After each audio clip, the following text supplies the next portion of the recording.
hello friends की खबर सकलोरे भाले निश्चय आरो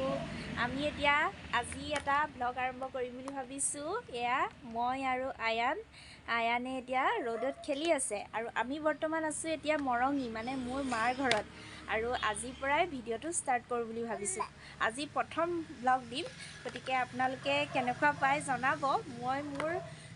সাধাৰণতে যিখিনি আমি ঘৰত কৰি থাকো সেইখিনিকে দেখুৱাম পোন প্ৰথমে আৰু যিখিনি মই যিখিনি জানো সেইখিনি আপোনালোকৰ আগত দেখুৱাম বুলি ভাবিছো যিমানখিনি পাৰো আৰু আপোনালোকে ভিডিওটো সম্পূৰ্ণ চাই যাব ইয়াৰ এইবোৰ বস্তু খেলা আৰু এখন জেঠাইকে আনি দিছে ৱাকাৰ আৰু এই ৱাকাৰ উঠিবৰ টান পায় ইয়াতে বন্দী হৈ থাকিব লাগে যে আৰু মই মোৰ ভিডিওটোত এনেকুৱাবোৰ ভিডিঅ'ই দেখুৱাম যিখিনি আমি সাধাৰণতে কৰি থাকোঁ ৰাতিপুৱাৰ পৰা গধূলিলৈকে আৰু আয়ানে যিখিনি কৰে সেইখিনিকে আচলতে দেখুৱাম বুলি ভাবিছোঁ আৰু ভিডিওটো সম্পূৰ্ণকৈ চাই যাব আৰু গতিকে আহক ভিডিওটো আজিৰ পৰাই ষ্টাৰ্ট কৰোঁ আৰু মাজে মাজে মই ৰেচিপি ভিডিঅ' আপোনালোকলৈ আগবঢ়াই থাকিম ভিডিঅ'ৰ মাজে মাজে আপোনালোকক ৰেচিপিও মই দেখুৱাবলৈ চেষ্টা কৰিম আমাৰ আজি মাছ এটা ধৰিছে মানে ভিনদৈ ধৰি আছে এতিয়া আমি মাছটো দেখাবলৈ আহি আছোঁ কেনেকুৱা কিমান ডাঙৰ মাছ আপোনালোকে চাওক এয়া চাওক মাছটো কিমান ডাঙৰ এইটো চিতল মাছ হয় আৰু এইটো কোনো জাল চাল নোহোৱাকৈ হাতেৰে ধৰিছে আচলতে সেইকাৰণে একদম খুব ভাল লাগিছে পটককৈ পাই গ'ল মাছটো আৰু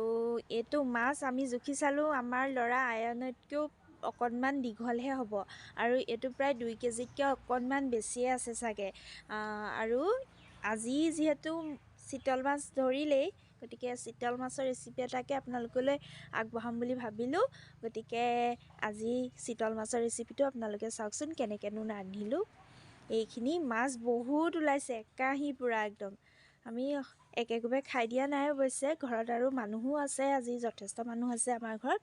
আৰু এয়া 7টা মানুহ ইমানো বেছি নহয় বাৰু এয়া 7 পিচ ৰাখি পেলাই বাকীখিনি আমি ফ্ৰিজত ভৰাই থৈ দিছোঁ আৰু এনেকৈ খাই থাকিম আৰু গতিকে এইখিনি মাছখিনি আৰু গোটেইখিনি একেলগে দেখাই ল'লোঁ আৰু এইখিনি মাছৰ ফিচা আছে মূৰ আছে পেটু আছে এইখিনি এটা জ্বলা ভাজি হ'ব মই জ্বলা ভাজি ৰেচিপি আজি নেদেখাওঁ পচলাৰ লগত বনালোঁ কিন্তু আজি মগজ আছে মগজৰ লগত মাছৰ ৰেচিপিটো বনাম আহক তেন্তে ষ্টাৰ্ট কৰোঁ ভিডিঅ'টো মাছখিনি ফ্ৰাই কৰা হৈয়ে গ'ল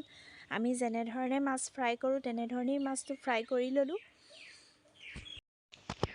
এইখিনিতে এটা কথা ক'বলৈ থাকি গৈছে মই যিখিনি মগজ লৈছিলোঁ সেইখিনি মিক্সাৰত দিওঁতে তাতে আদা আৰু নহৰু দি ল'লোঁ মই ইয়াত পিঁয়াজ দিয়া নাই আজি পিঁয়াজ নিদিয়াকৈ বনাইছোঁ